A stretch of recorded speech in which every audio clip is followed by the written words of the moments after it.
If you want to go fast, go alone. If you want to go far, go as a group.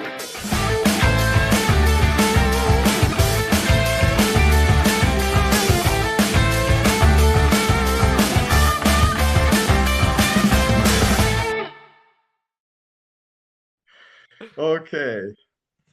Yeah, well, let's take a look at some of these slides.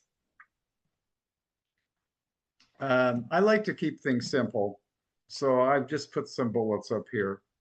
I think the trade deal is going to be absolutely critical. And that's why our latest tech survey still showed such extreme concern and worry on the part of our members. And as I said, hey, November is coming sooner than you realize. It's going to be Halloween really soon. And before you know it, it's November the 4th, and we've got the budget. I think it's going to be a big deal. And I think it's going to make Canadian businesses feel better. Mind you, it's a budget that's going to cover all the bases. And that's always difficult. The criticism of this budget is going to be the government deficit. Prior to the current leadership in Ottawa, uh, during the Justin Trudeau era, 40 billion was looked upon as a deficit level, a federal deficit level that was the red line. And I think now it's going to be in the 60 billion territory, Colton. So that's going to be the feedback. And, everything does get criticized. I think on the balance, I think it's going to be good news. It's going to be positive support. And I do think that the Bank of Canada is going to follow up and support the positive news that the budget brings. And my point number two, we're going to need it because the September quarter, July, August, September, it looks like Canada's economy just didn't grow. And that follows a second quarter in which we had a sizable decline. So we are on the razor's edge, Colton, of two back-to-back quarterly declines in Canada's gross domestic product. It's what everybody always used to call a recession. Now, we may not see a decline in the third quarter, but it's going to be close.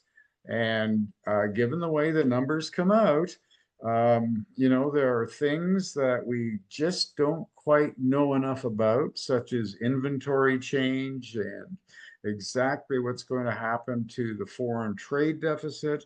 These things could mean that in late November, when we do get our third quarter gross domestic product published by StatsCan, my gosh, it could be a second consecutive decline. Exports are the problem right now. And the problem, of course, is the US. I know that our Canadian members are trying to develop new export markets in other parts of the world. But Colton, that takes a long time. It doesn't happen overnight.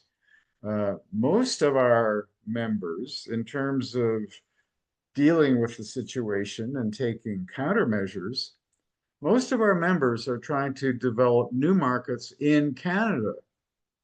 Now, the problem with that is, sure, that's a great idea, but the problem is the Canadian economy is pretty weak.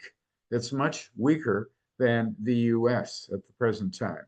So, sure, it's a good idea to try and look at new opportunities for sales in Canada, but again, it's not going to be an easy sales job because the Canadian economy is so weak in and of itself. So it's interesting. There's a real difference between Canada and the United States in business, private, domestic investment. Capital spending is being cut back in Canada because not only our tech members, but the overall business community is in a wait and see moment. We want to see clarity on what the tariffs are going to be like. Chances are, even when we get a deal with the Americans, there will still be some new tariffs. it looks like Donald Trump wants to, in general, have something like a 10% tariff as a baseline on just about everybody. Now, right now, it's 35% on Canada if you are not CUSMA compliant. So the business community is on its heels. It's waiting to see. And this pause means that spending is actually diminishing when it comes to capital investments. Whereas in the United States, business capital spending is really quite strong. It's going just the other way. One of the reasons, too, Colton, that businesses have a good reason to wait for clarity on a trade deal, one of the reasons for this is that we still have the question, are tariffs really legal in the United States? The Supreme Court is going to give us a decision on this, on the legality of Donald Trump's tariffs. And the Supreme Court announced on September 5th it would do that and that it would expedite its decision. Now, what does expedite mean? Expedite, in terms of the legal word, is the world is not a fast process. So it's going to take some time here to hear whether the Supreme Court rules in favor of Donald Trump and the legality of his tariffs. Anyway, nationally, there has been a spillover into weak job market hiring.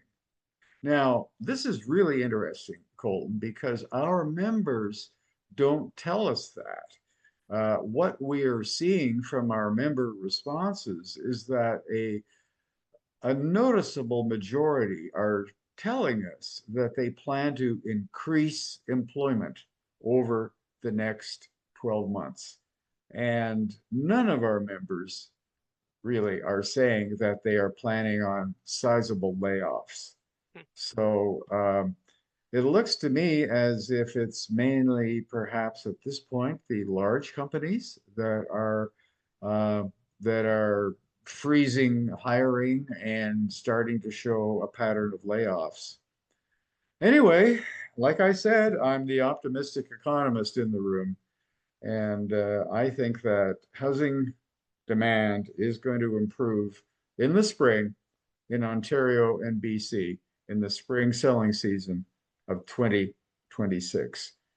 Housing is very seasonal in Canada. The spring selling season is when home builders have a make or break season, and it starts as early as February in some parts of Canada. And that's why I think we need lower interest rates to get that momentum in place before we get into the new year.